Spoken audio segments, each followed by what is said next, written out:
కూతురు ఓ కుర్రాన్నేసుకుని నీ bus ఎక్కుద్దయ్యా. Rate ఎంత అవుద్ది? హెడ్కి 5 రూపాయలు. ఓ నీ హెడ్, నా కూతురు ఆ కుర్రాడే ఎక్కుతారు, మిగతా ప్యాసింజర్లు ఉండరు. ఇప్పుడు రేట్ ఎంత అవుద్ది? సీన్ అర్థమైంది. వాళ్ళు బస్ ప్యాసింజర్లు కాదు, లాడ్జ్ ప్యాసింజర్లు అనమాట. రైడింగ్లు కూడా ఉండవు. 3000 అవుద్ది. సరే సరే, నీ రేటు నాకు అనవసరం. నా రేటు 5000, ఓకేనా? నమస్తే.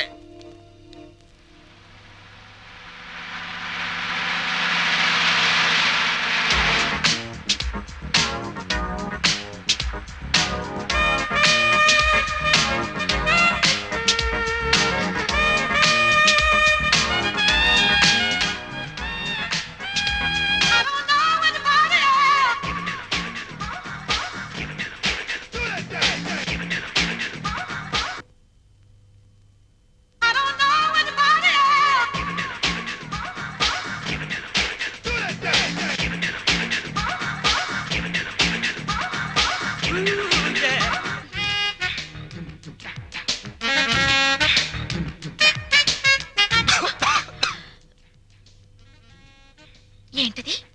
నిద్రలో పీక్కుంటున్నాడు. నువ్వు నాకు వరుసకి మరిదివవుతావు, కొడుకు లాంటి వాడివి. ఏం తగిలినా ఏమనుకోవద్దు. జింకిల్ జింకిల్ జా సోజా.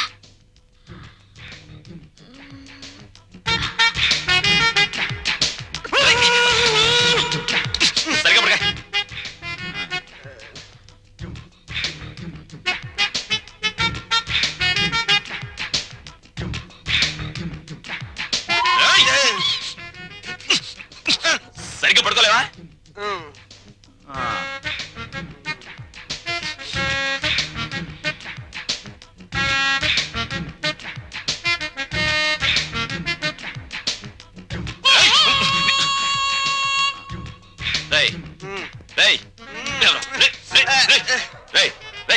ఏంట్రా ఇది? ఏంటిది? Red line. Line red line కదా? నీ బార్డర్ అదే కదా?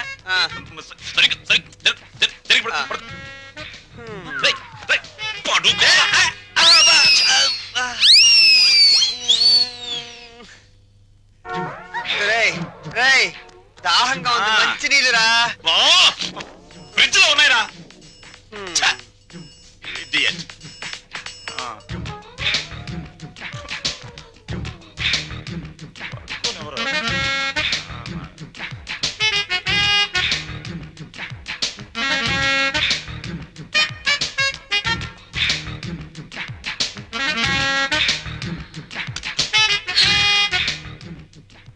జింగిల్ జింగిల్ జా.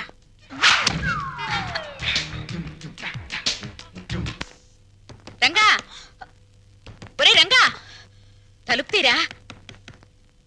రంగా, రంగా, నిన్నేరా. ఏమిట్రా తలుపేసుకున్నావు? వీడు బయటకు వెళ్ళడం తెలుసు. అది వరస.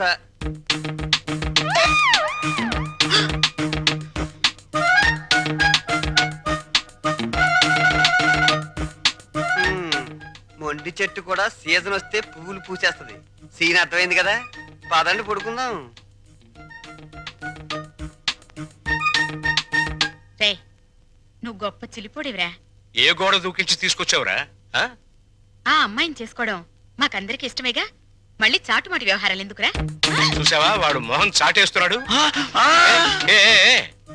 నాన్న, నువ్వు ఆ పిల్లని ఎందుకు తీసుకొచ్చావో నాకు తెలుసురా.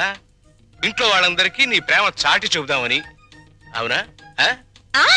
అక్కడికి నేను చెప్తూనే ఉన్నాను బాగోదని. అయ్యిందేదో అయ్యింది, రండి కాళ్ళకి దండం పెడదాం. ఓ పని అయిపోతుంది. ఇక్కడ ఆపే.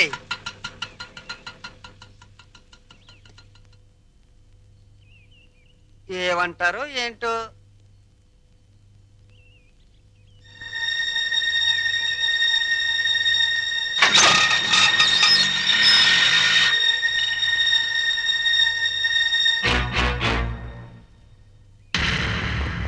ఇక్కడ సీను మొత్తం నీదే. కాస్త రుకోలా ఉంది, పద.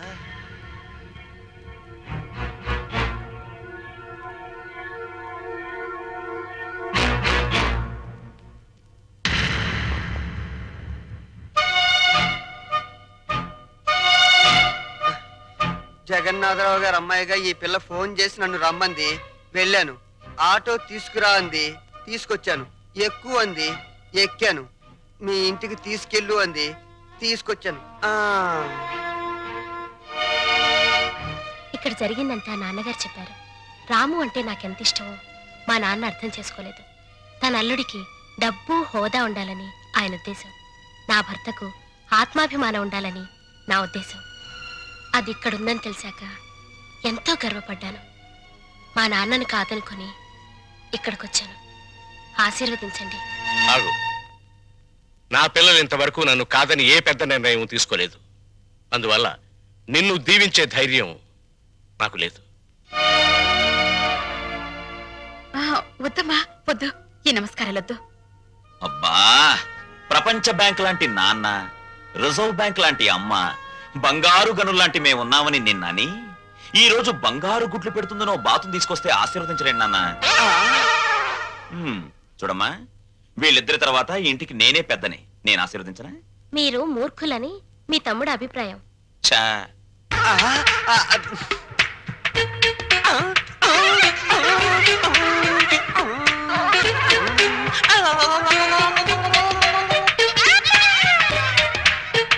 సందు దొరికితే నీతి నిజాయితీల మీద ఆవేశంగా ఉపన్యాసాలు ఇస్తారని, తిరగబడిపోయి తన్నులాటకు దిగిపోతారని కూడా చెప్పారు.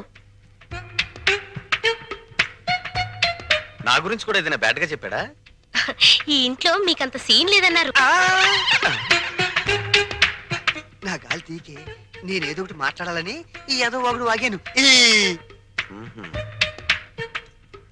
ఆగు. మమ్మల్ని నమ్మించి ఈ ఇంట్లో ప్రవేశించి మా వాణ్ణి మీ ఇంటికి లాక్కుపోతే? బంగారానికి గీట్రాయి ఉంటుంది. అది ఒకసారి బంగారం అని తేలాక మళ్ళీ ఇత్తడిగా మారే ఆస్కారం ఉండదు. మీరు కొన్నాళ్ల పాటు గీట్రాలుగానే ఉండండి. నాకు పెళ్లి కూడా అక్కర్లేదు. నేను ఇత్తడి కాదు అని తేల్చుకున్నాకే మీ కోడలుగా స్వీకరించండి. చూడమ్మాయి, మీ నాన్నగారికి నీ మీద ఎంత ప్రేమో ఆయన ఇంటికి వచ్చినప్పుడే అర్థమైందమ్మా. పిల్లల సుఖ సంతోషాల గురించి కన్నవాళ్ల కంటే ఎవరు ముందు ఆలోచిస్తారమ్మా? నువ్వు కనపడలేదని మీ నాన్నగారు ఎంత కంగారు పడుతున్నారు. మీరా ఎంతసేపు అయింది వచ్చి? మీరు అమ్మాయికి హితబోధ చేస్తున్నప్పుడు మా అమ్మాయి గుడిని వెతుక్కుంటూ వచ్చింది. దేవుళ్లను చూసింది. 100 రూపాయి నోటి మీద గాంధీ బొమ్మ లాంటి వారు మా బావగారు. లక్ష్మీదేవికి కేర్ ఆఫ్ అడ్రస్ మా చెల్లెమ్మ. మా అమ్మాయి ఎంతో అదృష్టవంతురాలు. నా తల్లి ఈ ఇంట్లోనే ఒక తల్లి, తాతమ్మ కూడా కావాలని నా ఆశ. వస్తాను.